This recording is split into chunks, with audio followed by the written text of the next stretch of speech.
Recently on our Tech for Business podcast, we have been talking all about the amazing AI tools and all the different ways you can use them. But today we're joined by Todd, our COO and CISO, and Nate, our Director of Cybersecurity, to discuss a little bit more practical adoption of AI and how to do that in a secure manner. So I want to start with Todd because in a different conversation, you had said security should be kind of leading the charge or really be at the forefront of AI adoption in your business.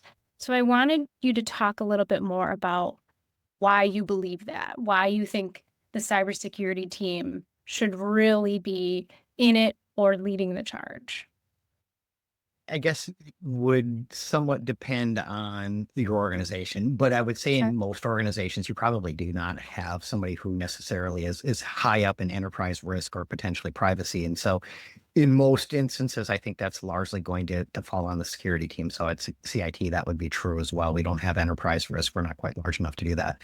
And so what that really means is the people that are going to have the deep knowledge of what should the privacy policy look like? What are the considerations that go into where do we present risk to the organization? All those things need to be considered. AI in its current state's a lot of fun, and people are really starting to dive in and have fun with it. And I'm sure we'll get into one of my points I want to make a little bit later, so I won't mention it now. But as they're going through it, there really is a lot of just go out and see what I can do. Most organizations are developing some sort of use policy, but they tend to be pretty basic. They don't get into things such as what happens if somebody's outside of the organization? What can they use? Can they move information from between personal private accounts? It doesn't get into the fact of what does it look like as people start to generate code with it, or also known as vibe coding. So it doesn't get into those types of things. And where our organization is saying, I want to use all these tools, can I? Someone ultimately needs to say, yeah, that makes sense. No, it doesn't. And the security team typically is pretty well versed in what do privacy policies look like? Do they match what our existing policies look like, and so forth? And so for us, that is the stake in the ground, if you will, where we're saying this is where we're going to anchor the rest of the organization. For sure. My quick summary is if your security team isn't, the rest of the org will, right? That's a great way. We'll put it this way, here at CIT, we can easily see what AI agents users are attempting to go to and everything like that. And, even as, we'll put it this way, you find a lot of shadow IT and it's pretty apparent, right? Is we can easily go in and say, we see users are trying to go out to ChatGPT or, you or whatever it is. And even if CIT hadn't been trying to put this at the forefront and really kind of wrapping our arms around it early, the users would have already been there, right? The users are still curious and they still want it to streamline their own and so whether or not you're with them or not, they're already there. Mm-hmm. Definitely. Yeah. Expanding on that real briefly. I mean, as Nate mentioned it, if they're already doing it and you haven't put, from a security perspective, if you haven't put any thought, attention into what you're doing, how you're paying attention, that's probably not a great place to be, which is another really good reason to be the forefront of we're going to lead the charge. So you're kind of moving on to one of my questions, which are sort of the first steps. And so you mentioned like policy, really getting that in place. What are some of those first steps as you are implementing AI into your company? Yeah, great question. We start with policy, which I think makes the most sense. And an easy place to do is just kind of a general use policy. And it's, make sure that as you're starting to play around with it, you're paying attention to information that is sensitive or not, those types of guidelines of what those typically look like. A possibility is if you can actually put together a governance committee to kind of say, we're going to have an AI committee. This is where I would really start in an ideal world. Is I want to put together an IT committee, and that IT committee, I'd come in with a policy that says deny all. And of course, that committee would immediately say, that's not a possibility. And I'd say, great, let's talk about what that actually looks like. I don't believe in denial either, but it's a very compelling reason of what are we doing? Why are we doing it? Are we just testing for no good reason? Or is there some methodical process that we're going through it? So I kind of like the challenging of, nope, you can't do anything. And then we can start from there. So a policy definitely makes a lot of sense. There's a lot to build off of that, but I'll let Nate jump in. Yeah. Yeah, the deny all is an interesting approach because I feel like a lot of business leaders have that mentality, right? Is we don't want it, we're not ready for it. And again, kind of the way I started off is your users are already going to be there, right? And so, for example, I was at a banking conference or kind of a symposium, and they were talking about AI. And one of the questions that they had asked participants was, well, how many have AI policies in place, or what are you doing with AI, right? The banks were trying to figure out what each other is doing, what's the ability to adopt this. And some of the banks said, we just flat out don't allow it. And others said, how do you not allow it? It's literally ingrained in the software that you're using these days, right? It's in Teams, it's in Word, it's in PowerPoint. So where do you draw the line of the core applications that you're using are already integrating it? So are you just flat out going to stop the capabilities of your core software? Or now do you have to start allowing some of it? And then that gets back to Todd's conversation of, so now what are we doing about it now that it's here, right? Mm-hmm. Yeah. I had a podcast with Anne, our quality assurance analyst, and she mentioned sitting down with these stakeholders and how eye-opening it was to learn how people were using it and sort of, wow, maybe we should open it up more, or maybe we should really close it down. So having that open conversation is incredibly important. How do you decide who's in that room? It's a great question. I think visibility is a good conversation. If you have nowhere to start, I would typically start with your business leaders, because ultimately where I'm going with my policy is I would like to attach it to where the corporation or the organization itself is going. And that should be, I'm using AI to solve business problems. And that group is typically going to be a little bit more strategic and actually have a vision for it, instead of I'm just going out and dumping a bunch of information into AI, if you will. And I know that's a gross analogy, but it will have a little bit more insights. Part two of that answer is because more often than not, when people start their pilot programs, they almost always start with their leadership teams and they say, okay, I want you guys to get your arms around it and you start to get a feel for what this looks like and feels like. So that's typically where I start. But if you have the ability to start seeing what's happening, Nate kind of referenced it when he talks about, do you have the ability to look at shadow IT or AI? And that answer is, and this is, again, I'm probably getting ahead of myself, but you'll start to find out where your early adopters are. And those would be another great resource to tap into as well. Yeah. Yeah. Here at CIT, we're able to also see the capacity that the users are using some of them. And so you can quickly identify who your AI champions are, right? Who is the most invested into it. Those would be great resources to bring onto your team and say, what are you doing to actually solve the problems, right? And how do we guide it in order to find the solutions that we're looking for, right? This is going to be a little bit of a tangent, but AI does hallucinate. That's probably well established at this point. But with various prompting, you can kind of guide it to the solution. So it's not a full-on replacement of individuals, but using the knowledge of your employees to help speed up the process. Those are the people that you want to bring onto your team to say, how can we efficiently solve the problems using the tool? Yeah. I mean, the security team, this isn't their first time onboarding any type of tool, but AI is so different in how it interacts with your business data and the privacy. So, what are some common concerns or mistakes or oversights you foresee or want to kind of bring to light for people as they start this journey?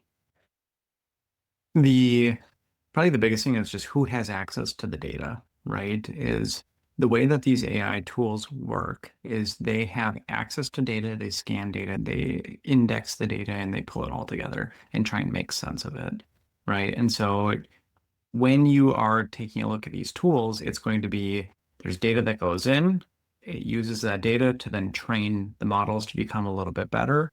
And then it gives you an output of, maybe what you're looking for.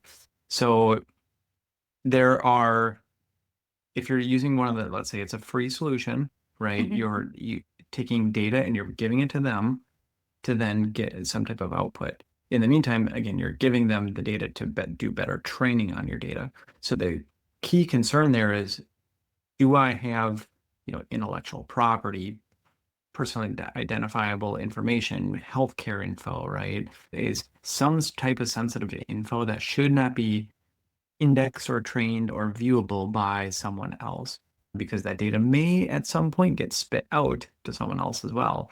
That's where, when you pay for some of the tools, let's say it's just, I'll pick on Microsoft Copilot right now, is you buy Microsoft Copilot for the organization. Your organization's data is kind of contained into a shell.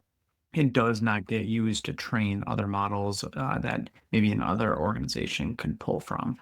So access to that data is going to be the most critical component to the adoption of AI. And so one of the first things that we see organizations do when they're looking to either implement Microsoft Copilot or anything else is do some type of data discovery and access control review. So what that may look like is go into your Office 365. SharePoint, literally in the name, is called SharePoint, right? It's meant to be open and accessible.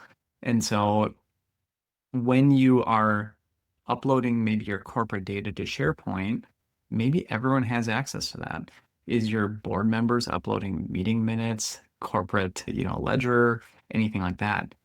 Because Ariel, I'll pick on you. What if we don't want our marketing team to see all the payroll data, right? Well, that just happens to be where HR uploads their data as well. But what if you came into Copilot and said, please pull up all the latest payroll info about the marketing team? And it came back and said, here's what your manager and all your peers make, right? Probably not great. So that access control is usually the first step to early adoption before you kind of build it out to the rest of the organization. Yeah, to kind of answer some of that question, I'll try not to repeat anything Nate just said. I may inadvertently, but I'm going to try not to. One of the things that I did is I'd mentioned that implicit deny by default. And while I think that's a great challenging strategy, I don't actually think it's a great implementation strategy, because what ends up inevitably happening is most organizations have the capacity to block AI to some degree, whether it's on a firewall or some other type of security control. What you don't really want to happen is you don't want that person to go, well, I'm playing with it one way or the other. And so I'm just going to flip over to my personal computer, log into my SaaS tool set, and then throw it into ChatGPT. So you definitely don't want that. That ultimately ends up being one of the larger insider risks. I actually have an analogy of, I was working with an organization and one of the board members didn't really understand what had come out from the board meeting as prep. And he went into ChatGPT and threw all the information in there. And we had to sit down and say, please don't do that. This is information that's private to this organization. You don't want to do it. And we got into the whys. Oddly enough, prior to that, we had just gotten done talking about the AI policy where we started with the implicit deny, which he didn't like, which is probably not a surprise. But those are the big kind of risks that you put out there. One of the other major ones that I typically see as an aha, or trying to make sure we don't get too terribly far into, is what ends up happening a lot of times is people do want to make sure that they're getting additional inputs, and it's the validation of where the source information come from. So you can prompt AI to say, please list your resources. And Google does this as you're typing in comments into it. Now you'll start to see the output of it, and it'll have references throughout it. What typically happens is people are typically very satisfied with that result. Like, oh, look, there's something there. It must be legit. And they just move on. This is the hallucination stuff we want to avoid. Is you should go back and review the output, even though it's referenced it. I forget the statistic, I saw one, but it was an alarmingly high number of the outputs while referenced aren't actually valid references. Again, AI really wants to give you an answer. And sometimes it will say, hey, I found something that was pretty darn close to what you were looking for. And so I referenced it. But if you go back and look at it, it may not be accurate. So those would be these things would be stuff I would typically look out for. But again, I think I have one more that I'll throw in here. The shadow AI one, I think, is a really, really big deal. I think organizations really need to be transparent about what our expectations are. And it's going back to what I said. If you lock things down tight enough, people will just find a way around it. And we don't want that. We want the transparency of what are you doing? How can I help you be successful? How do we still make sure that we'll probably get into guide rails at some point, but how do we have the appropriate guide rails in place to make sure that we aren't going outside of the boundaries, if you will? So being transparent and helping people through that, I think, is also a huge thing. Just an example of one of the hallucinations that I came across recently, just for some context, was I was trying to work on a web app firewall or a WAF, and we were trying to figure out why something was getting blocked. And someone asked AI, what should I go look at within the WAF? And it said, by default, this WAF denies everything by default, and you need to allow certain things through. Well, I've deployed this WAF solution before, and you have to configure every module to be blocked. So by default, it's wide open until you actually block it. So, but it was confidently wrong, saying, no, it blocks by default. And total hallucination. It was dead set saying, I'm confident about that. Yeah. So interesting. Probably read some marketing articles saying we block everything by default. Probably. Marketers. We're probably pulled information from Reddit. Yeah. I have noticed, this is a tangent myself, but I have noticed sometimes if I switch the way that I ask the prompt, it will give me two totally separate outcomes because of the way that it's reading your prompt and anticipating what you're asking rather than actually finding the right answer. So again, that human element, the editor, is incredibly important now more than ever. So AI is not getting rid of the humans. It is just changing our interaction with tools. Yeah. Because this topic is also about secure adoption, just because you mentioned editors, code. And so Todd had mentioned code as well, is a lot of people will ask, let's say ChatGPT, Claude, whatever it is, write me a PowerShell script to do something, right? Or create me an application, kind of what Todd was mentioning about the is it Jive AI is what it's called again? Vibe coding. Vibe coding. Just go create me a full-on Python Flask app, and I'm just going to run it, right, in my environment or something. Did you do secure code review on it? Did you have the knowledge to know whether or not something malicious was injected into that PowerShell script? So human editor, really, really important, especially with code. Definitely. We've talked about a lot of different things, and a few things that keep coming up are this shadow IT, the shadow AI, which is a whole podcast on its own, but if we want to kind of touch on what that is, and then also setting up guardrails and how we do that in this practical adoption. So maybe we'll start with the shadow AI and just touch on that. What does that mean? What are the risks? Because that will definitely be a separate podcast, but maybe Nate, you can start there. Yeah, I kind of mentioned it at the start, is if you don't have the technology to auto-discover where people are going, you could ask them, right? And part of this is going to be built off of trust, right? Could you tell me how are you using AI today, if at all, right? And someone may be hesitant to reach out to you if they know it's maybe against corporate policy, which is where the trust comes in. But just say, I'm trying to build a committee of where the bank or hospital or whoever may be trying to adopt this. I would like your feedback if at all possible, right? And people may open up to you and start sharing this info. And so once you start identifying, well, yeah, okay, maybe I do use ChatGPT on the side a little bit, or maybe I did go to Claude and Anthropic and do a little bit.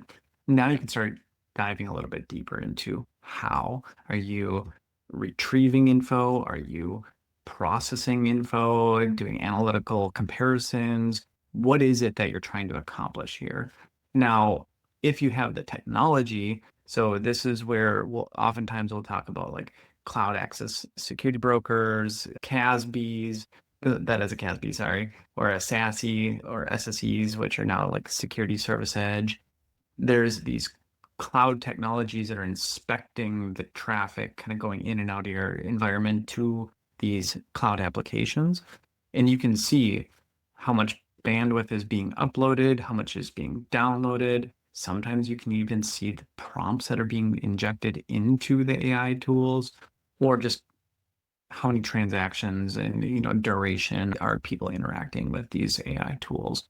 And so that's where the shadow IT comes in, and the visibility comes in, is we already know you're there, right? Mhm. Just work with us to figure out how, because to cut off AI, or sorry, the shadow IT, you want to meet them where they're at, or at least be able to then guide them to an alternative solution that maybe is a little more in line with the security, the privacy, the regulatory standards before you.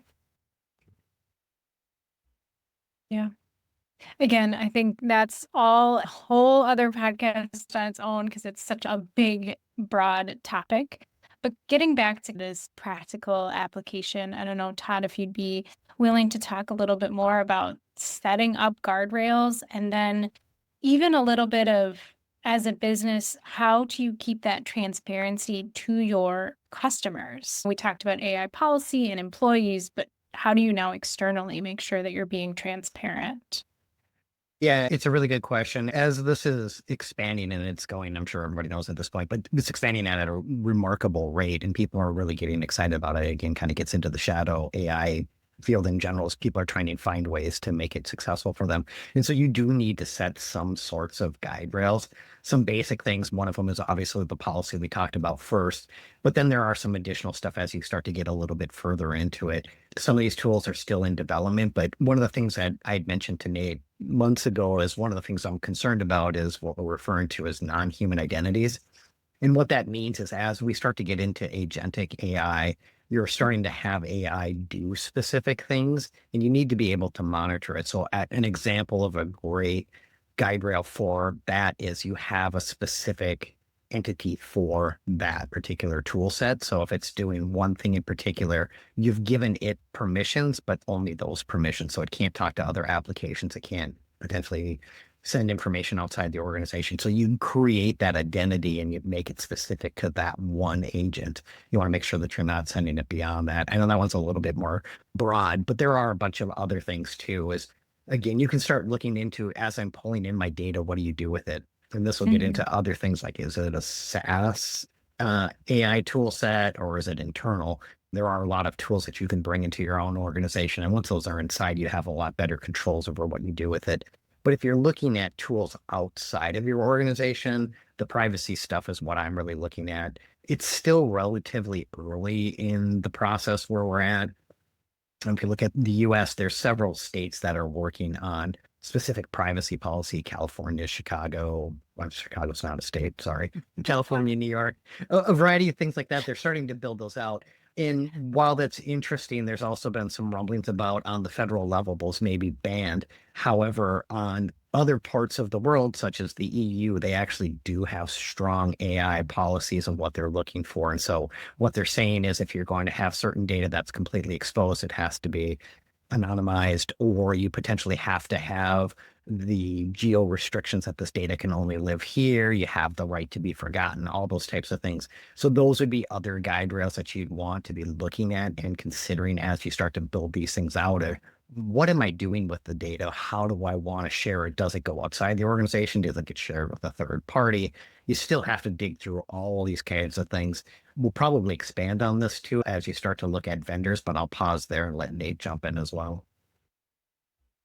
Yeah, right now everyone is still, not everyone, there's still a lot of developing regulatory, oversight and frameworks. So Todd had mentioned the EU, so it's the EU AI Act. And then here in the United States, again, we have the privacy ones, which, California with like the CCPA has been around for quite some time, but there's also like NIST has their AI risk management framework. So that's been developing as well. So everyone's trying to still wrap their head around it, build the structure and frameworks to control it a little bit.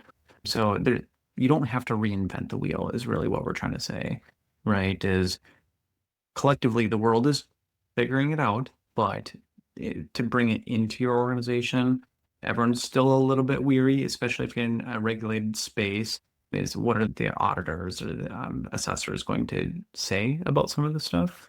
So align yourself as best as possible to one of these frameworks. Definitely. I want to make sure that we're covering everything that you feel is important to cover, but I think we need to discuss this idea of working with vendors who use AI. So if I, as a company, don't want to use it, I've decided I'm not using it, but I have an MSP or I'm working with a vendor that is using AI. What does that relationship look like? What is that conversation that really needs to happen? Yeah, great question. I mean, from my perspective, I think that that does have to be a conversation. You have to start pretty early. I couldn't tell you what the frequency of your partners actually using it, but as Nate mentioned, it's almost an easy assumption that almost everybody you're working with is using AI in some shape, manner, or form. You can see it's getting implemented in a bunch of tools. Over the last 2 years, it's been this breakneck speed of people trying to deliver those types of tool sets. But it could be something as simple as a tool that's coming in and doing note taking for you. There is AI in the background of disseminating that information, building action items, et cetera. And if you ever happen to be in a meeting, as an example of what that looks like, you'll see the note that says, hey, such and such is on. It's a note taker that's jumped in. If you don't want us to record it, let us know and we'll kick it out. Those things kind of happen. And so once those kinds of things come to light, you probably need to have a deep conversation of saying, okay, we need to do a vendor due diligence on what AI looks like. And then you can start to build out a questionnaire of what that would look like. Sorry, what they are. Anyway, a lot of those things, when I would look at those questionnaires, they would heavily depend on the things that are already existing, as Nate mentioned, whether it's the NIST framework, if it's ISO, if it's the EU Act. All of those types of things would help you build what that list is. There are people out there that can help you with the list too, if you have no idea where to start. But those are the things that I would start with. And then, of course, there would be some legal conversations that if you don't have a lawyer that's starting to consider these things, I'd highly recommend that as well. Yeah. Yeah, one of the big things to take a look at is the privacy, right? Is how are you using my data? Well, if at all, right? Maybe it's just conversational, we're just trying to do a prospecting call with a customer or something along those lines. But maybe you're sharing intellectual property and that intellectual property is being sucked up into some type of system. So while you're engaging in more sensitive topics, be aware, right? Maybe turn off the note takers, something where you are confident that it's not going to leak anywhere. One of the other ones is going to be, what are the sub processors that you're using? So this comes up quite frequently in regulatory spaces, is you are taking my data, and then where does that vendor then take their data, right? And how are they processing it? So oftentimes you can go take a look at all those vendor agreements, whether it's, the MSAs, about how is that data being processed downstream as well. And the vendors will typically list who their sub-processors are. And so you can kind of follow the chain of what are all the entities that may or may not touch that data. And maybe there's one that you're concerned about. Oftentimes, again, if you're working with reputable organizations, they will have their own strong due diligence as well. And again, every once in a while, you'll get an email saying, we've added a new sub-processor to our list, notifying you before they happen. Yeah, that's a good point.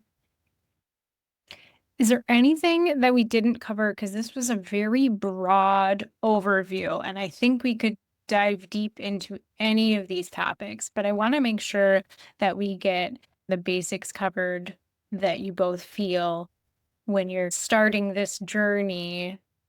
What would you start with? So is there anything we didn't cover Absolutely. that you wanted in the basics? The one thing that I would throw in there, yes, the answer is there's so much that we didn't cover. The one thing that I would throw on there is we talked about policy and whatnot, kind of alluded to it, but I just want to hammer the point home is I would use risk as part of my decision making. What risk does this present to us? I know Nate mentioned intellectual property, but I can't emphasize enough. how much PII and PHI are impactful in those same categories. It's just really prevalent. It needs to be considered as you're going through this. And so I think you need to have some form of risk on your decision making of what are we doing? How are we doing it? What is the risk instilled to us as well as our customer base as we're going through this? Yeah. I think for me, the biggest thing is just meet users where they're at and start having those conversations. I've seen many organizations at this point just starting to pull back when all the users are leaning forward. So there's already a tension happening within between business leaders and their end users. And so if you pull back, it's only going to slow your control or adoption over some of this. You have to at least build the trust and meet them and say, help me just figure out where things are happening, or, how we're using that data and tool set so we can do something about it together. Definitely. I think we're going to come back to this topic going forward because there was so much talked about today. But thank you so much, Nate and Todd, for getting us at least started on this journey. Thank you for joining us today. If you enjoyed this topic, please let us know. Like, subscribe, or reach out to us at info@cit-net.com or head out to our website, cit-net.com/podcast. We'll be back next week with an all-new episode.